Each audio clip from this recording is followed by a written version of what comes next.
America ಮತ್ತು Iran ನಡುವಿನ ಸಂಘರ್ಷ ಇದೀಗ ಮತ್ತೊಂದು ಹಂತ ತಲುಪಿದ್ದು ಉಸಿರುಗಟ್ಟಿದ ವಾತಾವರಣದಲ್ಲಿ ನೌಕೆಗಳು ಸಾಗಬೇಕಿದೆ.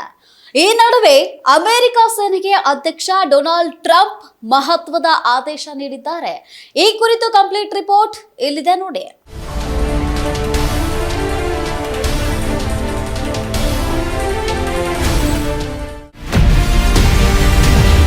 ಇರಾನ್ ಬೋಟ್ಗಳನ್ನ ಗುಂಡಿಟ್ಟು ಉಡಾಯಿಸಿ. ಹಿಟ್ಲರ್ ವರ್ತನೆಯ ಟ್ರಂಪ್ಗೆ ಇರಾನ್ ಡೋಂಟ್ ಕೇರ್. ಇರಾನ್ ಮತ್ತು ಅಮೆರಿಕ ನಡುವೆ ಎರಡನೇ ಸುತ್ತಿನ ಮಾತುಕತೆಯ ಭವಿಷ್ಯ ಇನ್ನೂ ತೂಗುಯಾಲೆಯಲ್ಲಿರುವ ಹೊತ್ತಲ್ಲೇ ಯುಎಸ್ ಅಧ್ಯಕ್ಷ ಡೊನಾಲ್ಡ್ ಟ್ರಂಪ್ ಹೊರ್ಮುಜ್ ಜಲಸಂಧಿ ಸಂಪೂರ್ಣ ಅಮೆರಿಕ ನಿಯಂತ್ರಣದಲ್ಲಿದೆ ಎಂದಿದ್ದಾರೆ. ಇದರ ಜೊತೆಗೆ ಅಮೆರಿಕ ಸೇನಾ ನೌಕಾಪಡೆಗೆ ಉದ್ವಿಗ್ನತೆಗೆ ಕಾರಣವಾಗಿರುವ ಮಹತ್ವದ ಆದೇಶವನ್ನು ಟ್ರಂಪ್ ಹೊರಡಿಸಿದ್ದಾರೆ.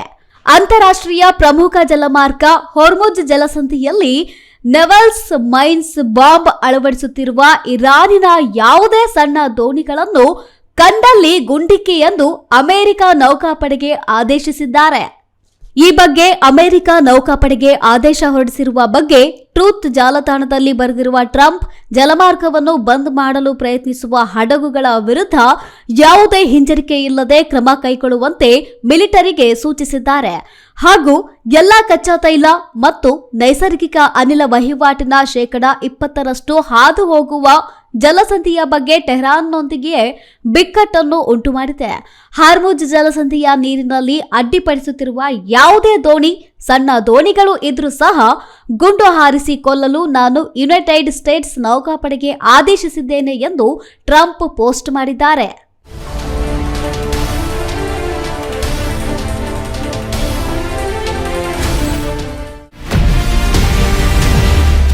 ಇರಾನ್ ಯೋಧರಿಂದ ಭಾರತಕ್ಕೆ ಬರುತ್ತಿದ್ದ ಹಡಗು ಸೆರೆ.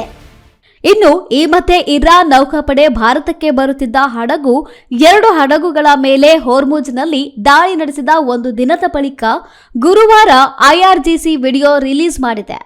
ಸ್ಪೀಡ್ ಬೋಟ್ನಲ್ಲಿ ಬಂದ ಮಾಸ್ಕ್ ಧರಿಸಿದ ಇರಾನ್ ನೌಕಾಪಡೆ ಯೋಧರು ಭಾರತಕ್ಕೆ ಬರುತ್ತಿದ್ದ ಯಪಾಮಿನೋಂಡಾಸ್ ಮತ್ತು ಎಂಎಸ್ಸಿ ಫ್ರಾನ್ಸೆಸ್ಕಾ ಹಡಗುಗಳನ್ನು ತಡೆದು ಅವುಗಳನ್ನು ವಶಪಡಿಸಿಕೊಂಡಿರುವ ವಿಡಿಯೋವನ್ನು ಐಆರ್ಜಿಸಿ ಬಿಡುಗಡೆ ಮಾಡಿದೆ.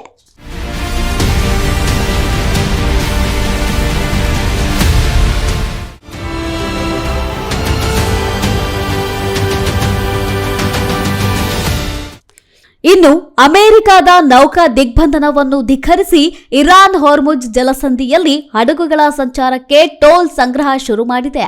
ಹೊರ್ಮುಜ್ ಜಲಸಂಧಿ ಮೂಲಕ ಸರಕು ಸಾಗಣೆಗೆ ವಿಧಿಸುತ್ತಿರುವ ಸುಂಕದಿಂದ ಇರಾನ್ ಮೊದಲ ಆದಾಯ ಪಡೆದುಕೊಂಡಿದೆ.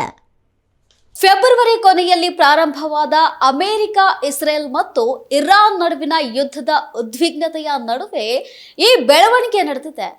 2-3 ಬಾರಿ ಸಂಧಾನ ನಡೆಸಿದ್ರೂ ಈ ಯುದ್ಧವು ಕೊನೆಗೊಳ್ತಾ ಇಲ್ಲ.